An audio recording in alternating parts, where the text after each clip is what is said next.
നമ്മൾ V1ഉം V2ഉം പറഞ്ഞു കഴിഞ്ഞായിരുന്നു. ഇന്ന് നമ്മൾ V3 എന്താണെന്നാണ് പറയാൻ പോകുന്നത്. V1ലും V2ലും നമ്മൾ കൃത്യമായിട്ട് പറഞ്ഞ് മനസ്സിലാക്കി. V1 എന്ന് പറയുമ്പോൾ ബേസ് ഫോം ആണെന്ന് പറഞ്ഞു, പ്രസന്റ് ഫോം ആണെന്ന് പറഞ്ഞു.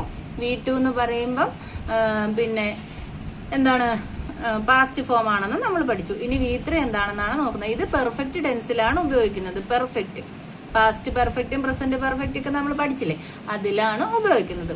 ഇതെപ്പോഴും ഈ ഡൺ സെന്റൻസിൽ ചേർക്കുമ്പോൾ, ഈ V3 ചേർക്കുമ്പം ഹാസ്, ഹാവ്, ഹാഡ്, പിന്നെ ബിയുടെ forms B, has, have, had, ഇതിന്റെയൊക്കെ കൂടെ മാത്രം ചേർത്ത് ഇത് ഉപയോഗിക്കത്തുള്ളൂ. ഏത്? V3 ഉപയോഗിക്കത്തുള്ളൂ. പിന്നെ നമ്മള് V2 പഠിച്ചപ്പോഴ് റെഗുലർ വെർബും ഇറഗുലർ വെർബും പറഞ്ഞായിരുന്നു. റെഗുലർ വെർബ് എന്തായിരുന്നു?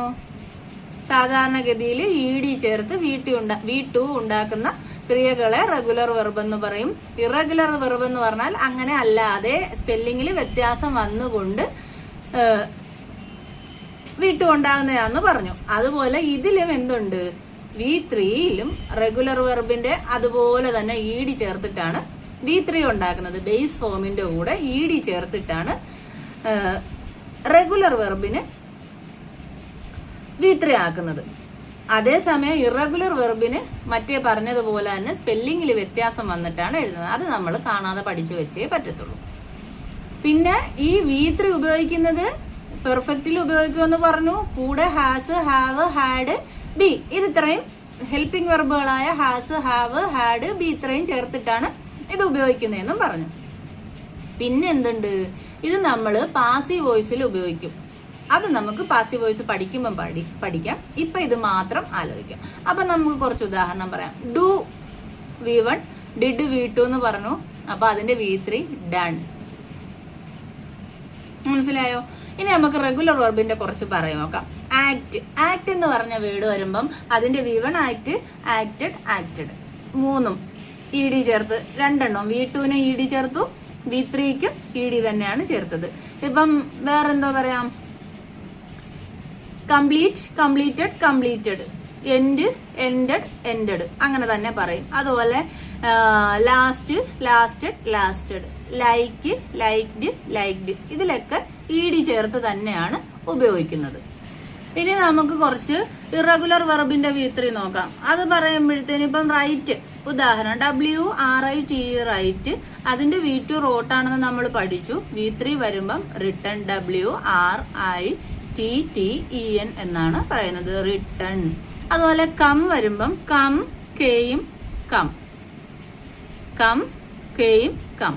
Take, took, taken, take TAKE, take, എടുക്കുക, ടുക്ക് എടുത്തു, TOOK, ടുക്ക്, ടേക്കൺ എടുത്തു കഴിഞ്ഞു അല്ലെങ്കിൽ എടുക്കപ്പെട്ടു, അതാണ് V3. അതുപോലെ ഓരോ വാക്കുകളുണ്ട്. Drink, drank, DRANK, drank, drunk, DRUNK, drunk, അങ്ങനെ വരും. അതുപോലെ know, knew, known, know, KNOW, know, KNEW, knew, known, KNOWN, known. ഇതുപോലെ കുറെ വാക്കുകളുണ്ട്. അതെല്ലാം വ്യത്യസ്തമായ V1ഉം V2ഉം V3 ആണ്. അത് നിങ്ങൾ കുറച്ച് ലിസ്റ്റ് ആയത് പഠിച്ചേ പറ്റത്തുള്ളൂ, അല്ലാതെ നമുക്ക് ED ചേർത്ത് ചെയ്യാൻ പറ്റത്തില്ല. അതുപോലെ ബ്രോക്ക്, ബ്രേക്ക്, ബ്രേക്ക് മുറിക്കുക അല്ലെങ്കിൽ തടസ്സപ്പെടുക, ബ്രേക്ക്, ബ്രോക്ക്, ബ്രോക്കൺ, BROKE, ബ്രോക്ക്, BROKEN, broken. Singh, San, sung, SING, Singh. San, പാടി, SANG, സാങ്, പാടി, പാടിക്കഴിഞ്ഞു അല്ലെങ്കിൽ പാടപ്പെട്ടു, സങ്, SUNG, സങ്. അതുപോലെ തന്നെ ബൈ, ബോട്ട്, ബോട്ട്, അത് രണ്ടും ഒന്ന് തന്നെയാണ്. ബൈ വാങ്ങുക, BUY, ബൈ, BOUGHT, ബോട്ട് വാങ്ങി, അതിന്റെ V3 വരുമ്പോഴും BOUGHT തന്നെയാണ്. അപ്പൊ V3 എന്താന്ന് മനസ്സിലായോ? അതിനകത്ത് ഡൺ വരും. Okay, do, did, done. അതുപോലെ പിന്നെ റെഗുലർ വെർബിനാണെങ്കിൽ ED ചേർക്കത്തുള്ളൂ. ഇറഗുലർ വെർബിനാണെങ്കിൽ നമ്മൾ സ്പെല്ലിങ്ങിൽ വ്യത്യാസം വരുത്തിയിട്ടാണ് ഇത് ചെയ്യുന്നത്. എവിടെയൊക്കെ ഉപയോഗിക്കുന്നതെന്ന് പറഞ്ഞു? പെർഫെക്റ്റ് ടെൻസിലാണ് ഉപയോഗിക്കുന്നതെന്ന് പറഞ്ഞു. പിന്നെ ഹാസ്, ഹാവ്, ഹാഡ്, ബി ഇതിന്റെ കൂടെ ചേർത്താണ് ഡൺ അല്ലെങ്കിൽ ഡൺ അല്ല V3 ഉപയോഗിക്കുന്നത്.